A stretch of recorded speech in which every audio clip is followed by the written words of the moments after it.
નજીક હાઈવેની વચ્ચે વાહન રાખી બર્થડે ઉજવનાર 6 શખ્સો સામે માળિયા હાટીના માંગ ગુન્હો નોંધાયો। હાઈવે રોડ પર જન્મદિવસ ઉજવી સીન સપાટા કરવા પડ્યા મોંઘા જેલની હવા ખાવાનો આવ્યો વારો।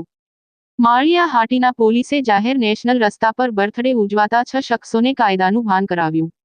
વાયરલ થયેલા વીડિયોના આધારે પોલીસે કરી કાર્યવાહી। કારના બોનેટ ઉપર 5 કેક રાખી એક બાઇક રોડ વચ્ચે પાર્ક કરી કાર પર ફટાકડા ફોડ્યા। સોશિયલ મીડિયા પર ભંડુરી નજીક હાઈવેની વચ્ચે કાર બાઇક પાર્ક કરી બર્થડેની ઉજવણી કરતો વીડિયો વાયરલ થયો હતો। 6 શખ્સો સામેલ હોવાનું સામે આવતા પોલીસે આ મામલે ગુનો નોંધી આઈપીસી 336 અને 144 મુજબ વધુ કાર્યવાહી હાથ ધરી છે। રિપોર્ટ પ્રતાપ સિસોદિયા। મારું નામ હરડા દિવ્યેશ છે। ગઈકાલે રાત્રે ભંડુરી બ્રિજ બાયપાસ ઉપર અમે કેક કાપીને મારા ફ્રેન્ડની બર્થડે ઉજવણી કરી હતી। એ રીતના બર્થડે ઉજવણી ના કરવી જોઈએ, અમારી બધાની ભૂલ છે।